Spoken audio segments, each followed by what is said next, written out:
On this day in 1976, the Soweto uprising saw many young people take up the fight against Afrikaans as a medium of instruction.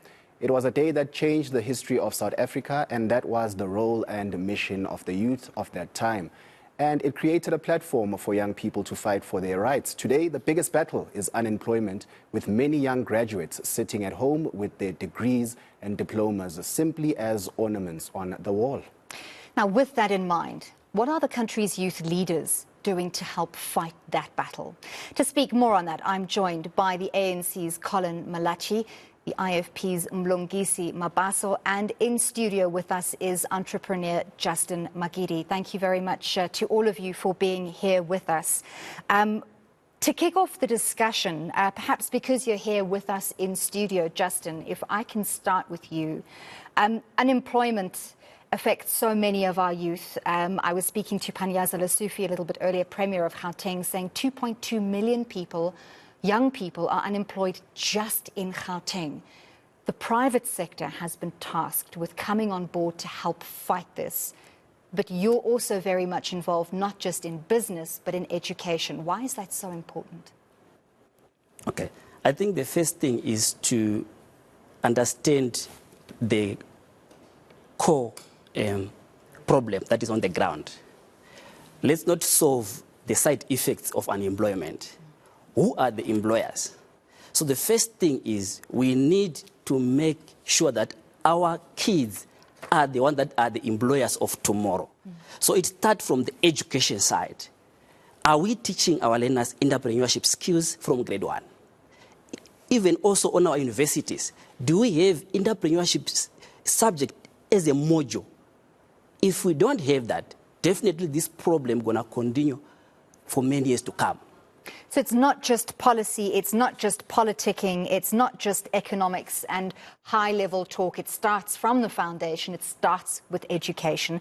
I'm going to come to you now, Collen. Your name is in the hat to contest for the position of the president of the ANC Youth League. So as a prominent member of the governing party's youth structure, I'm sure you must be very cognizant of the issues, of course, facing our country's youth and the lack of progress made over the past more than 2 decades in addressing those challenges. What should we be doing differently, and what is the ANC Youth League aiming to do differently to help the youth? Look, the most important thing is to make sure that we reindustrialize by using our raw materials to create employment for the youth. For example, today I joined a program led by the Premier of Gauteng, where there were thousands of young people who were still applying for jobs. And it was a very sad event because it is a reflection of high level of inequalities that are facing this country. But that can be addressed. It can be addressed by, firstly, as the governing party, we create an environment for investors to invest. Secondly, our ability to discipline capital, because we must be able to force partnership, private partnership and government. Was the responsibility of everybody. Because if there's high level of unemployment in the whole country, it does not only affect government, it affects also big business and everyone else, because it gives results to crime, it gives the rights to high level of drug addicts in the country, it gives the rise to a society that is highly disorganized and demoralized. Now, no one can operate that environment, whether it's government or business. Now, that partnership is very important, must be enforced. Government must force private companies to play a crucial role, to take responsibility. In many companies, you find a job that's supposed to be done by 10 people is done by 4 people. Now, we need to monitor such areas. And I think as the youth of this country, it is not an issue of only the ANC Youth League. All young people must unite to fight against this thing of unemployment, because the biggest thing can be right that over 70% of unemployment in South Africa is young people. Now, those are areas that need to unite us. If there are things that divide us, but to address issues of inequalities and fighting all socio-economic challenges must be what unites all of us in honor of the 1976 generation. Right, thank you very much. I'm going to introduce one of our other guests who has joined us now, the DA's Nicholas Nyathi. He's joined us as well. Welcome, Nicholas, to the discussion. I want to give you an opportunity, Justin, if you'd like to respond to Collen, because, in so many instances, government, almost passes the buck to big business and says, well, hang on, we're doing what we can. Now you are being forced to employ certain people. But surely there must, and there are incentives in place, but surely there shouldn't be a question of having to force companies to employ people, because then the system isn't working. Yes. So I think the most important thing is to say what the government must create the environment that is conducive for investors. And also the government must not only see the investors as those that are coming from outside. I believe the youth, we're supposed to be the investors of the next generation. So the skilling of the youth will help us to unleash this problem. Because if we say 20% of our youth, if they manage to start their own business, that 20% population will be able to employ the other 80%. So we need to change the mindset to say only the big corporates supposed to take the burden. We need to say, us as youth, can you take the responsibility to start something so that at least we can also able to help our fellow colleagues. Now, we're going to come to our other guests in a moment. Nicholas, we know you are there. Also, Mlungisi, Mabaso from the IFP. First, I want to draw in our Youth Day guest, DJ Extreme from YFM. As a young person, you've sort of reached a point where many young people want to get to. They look up to you. You've got a brand established. Your career trajectory is on the up and up. What advice do you have, not just for young people, but for our guests? Because often politicking gets in the way of actually getting the work done. I think I'd love to start off by saying, on a day like this, it's very important as young people to reflect. So I've got three things, So a day like this, you reflect, but at the same time, you actually just, look forward. So progress has to be, the number one thing that we are talking about right now. So just to inspire, the young person out there that's, watching us, listening to me on the radio, start with whatever it is that you have. It's a very difficult time. When we look back, the youth of then were struggling with other things, but now we are struggling with certain things. Your GBV, unemployment is very rife. And, we are just fighting for opportunities. And when we look at the government, we just want a seat at the table. So start with whatever it is that you have, and also just, understand that, unfortunately, no one is going to come and save you.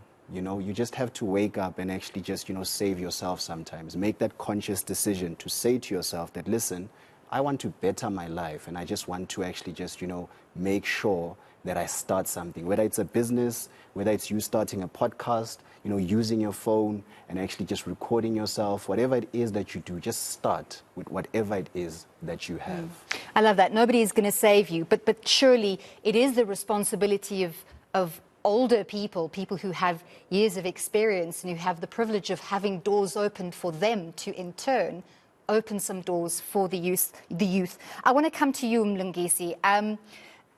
As one of the official opposition parties looking ahead to next year, it is an opportunity ripe for the picking for South Africans from all political backgrounds, persuasions, to come together and really make a change. But to do that, we've got to get the youth to buy into that vision and perhaps to vote.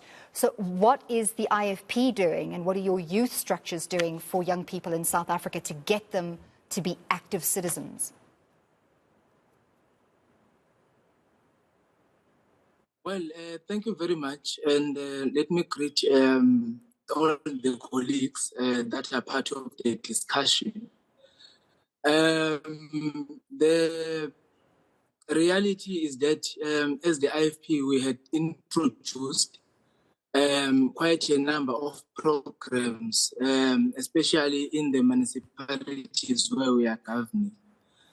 But over and above that, today we had a march which was directed to the Office of the Premier in the province of KwaZulu-Natal, where we were saying to the Premier of the province that one, KwaZulu-Natal is a province with 6 economic hubs, and the conducive, which will enable investors to come and invest in the province so that it helps to contribute in the creation of jobs for the youth in the province. Two, the province is planning to shut down 900 schools, and yet, we have learners that must, get access to these schools to further their education. But over and above that, we have a vacancy rate of over 5,000 teachers that still needs to be absorbed in the system, and we have quite a number of unemployed graduates that are sitting at home doing nothing because the system has not absorbed them. So it's some of the issues that we have raised, which in a way addresses the issues of young people, and we are using those kind of programs to mobilize for young people so that at least they are able to see the need for them, to participate and vote in the next year's elections. Because what we do not appreciate, in fact, as the youth in the IFP, is this thing of always saying that the youth must come together, the youth must work together to find solution. Forgetting that it is in fact the responsibility of government to make environment conducive. And we are not saying government must create jobs, because government is not an agency of creating jobs, but government must enable the environment, for businesses to invest so that it is able to create jobs. But it's the responsibility of government to create an education system, that will respond to the demand that is there in the market. Because I'll make a practical example, and my colleagues in studio made a great reference, with entrepreneur, because you have a subject called LO in the school, that does not assist even when you enroll to the university. We should be introducing subjects that will be beneficiary for the young people, that will secure their future, not subject that will be there just to increase the pass rate. So those are the things that we want government to address, and those are the things that as the IFP we have decided to be vocal on, so that we are able to mobilize the young people in the country to see the need of coming together in the next year's election, so that they are able to vote out the government that has not really shown interest in addressing the issues faced by young people. Thank you very much for that. Now, also joining into the conversation, we've got a DA's Nicholas Nyathi joining in, who is an entrepreneur as well. That is Justin Magid. But Nicholas, let me just start with you. In terms of just a lot of infighting that is happening within the political parties, will there ever be a time where political parties actually put the youth first and they actually put politics aside?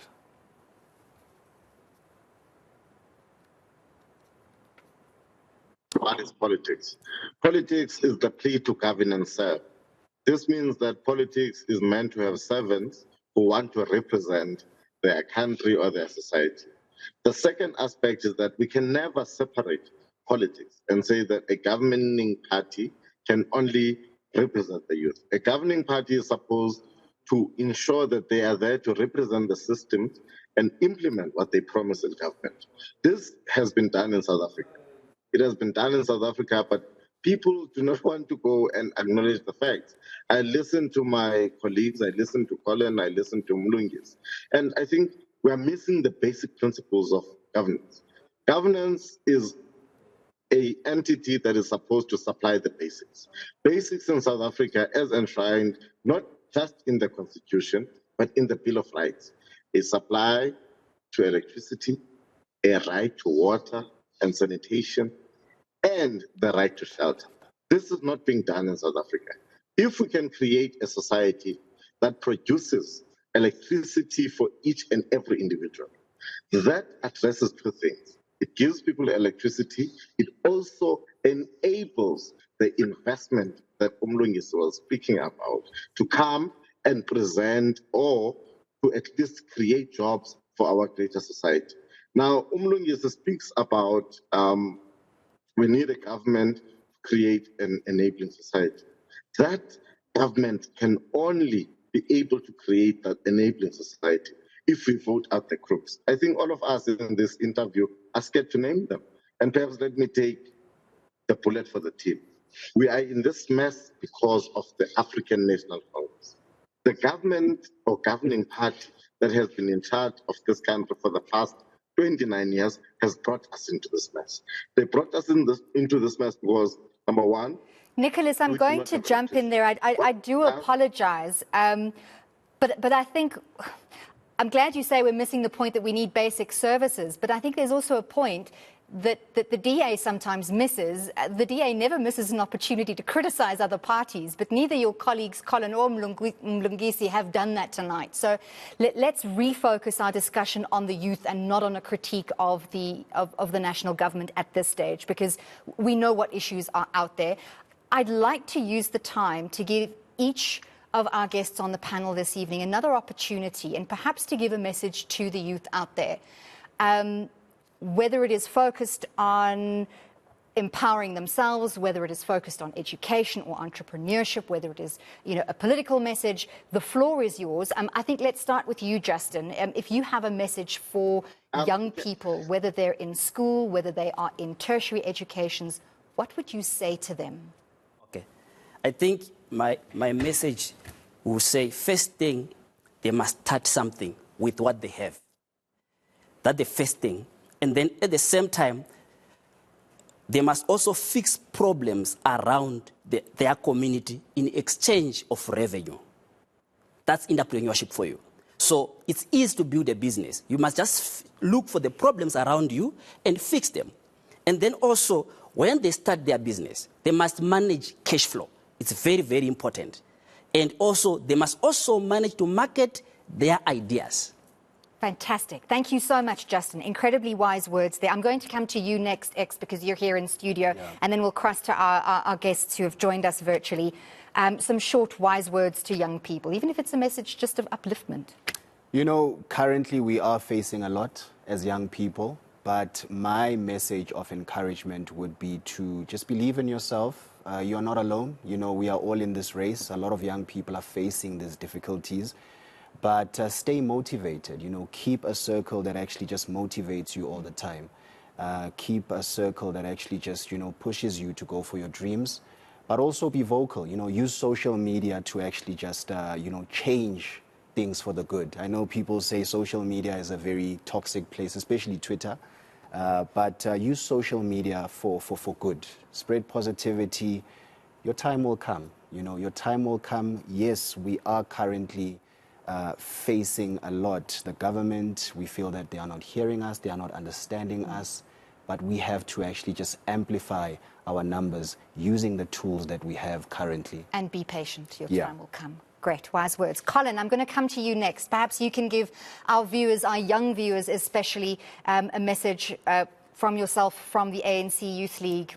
The floor is yours. Look, the most important thing that we must do as a youth is to reskill. We need to prepare ourselves for skills of the future, which is because we are reindustrializing. We need the skills that will be able to assist us to create job opportunities and also be employable. We need technical skills. We must all go to TVET colleges, go to technical schools to try to get those skills. That's number one. Number two, we need to take full responsibility of our own country. The illegal migrants who are selling drugs and in the country, and those that are in businesses who are exploiting illegal migrants because they know that they will not be able to raise their rights. We must be the watch of them and make sure that those opportunities are open for all the youth of South Africa who qualifies for those jobs without them being exploited. And it must be us who become the vanguard to make sure the country is protected. Lastly, I'm going to ask you to unfortunately leave it there because I want to give our other two guests an opportunity as well. I do apologize, Collen. Nicholas, coming to you, a very short message. We are running out of time, but something that the youth can take home and think about tonight. We have a power to create history in South Africa, and that power starts by young people registering to vote. So I want to urge each and every young person to go out and register to vote for a government that will impact change. A government with a proven track record, and that government, you can go and view it by checking on Google on who is the best governed province in this country. So I want to encourage young people to go out and take back their power. Let us give power to the registered. active citizenry. Thank you very much. Mlungisi, we're going to end off with you. What are your wise words to our young viewers tonight? Thank you very much. The youth of 1976, in fact, showed that when young people unite, they become very strong. So that's our words of encouragement to the young people of South Africa to say we need to come together, we need to unite, we need to draw our aspirations from the youth of 1976 and confront those that have made the situation to be where it is right now and change the status quo and occupy the spaces, get into the positions of power so that we are able to influence decisions, and the power is in our hands. We need to do that. We need to unite for the better of our future. Thank you so much once more to all of our guests this evening, to the ANC's Collen Malatji, to the IFP's Mlungisi Mabaso, to the DA's Nicholas Nyathi, and to our in-studio guest entrepreneur Justin Magid. We do appreciate all of your contributions to this evening's discussion. We're going to carry on with your news in just a short while. Extreme is going to stay here with me in the studio to continue bringing you the news. Do stay with us here on South Africa Tonight.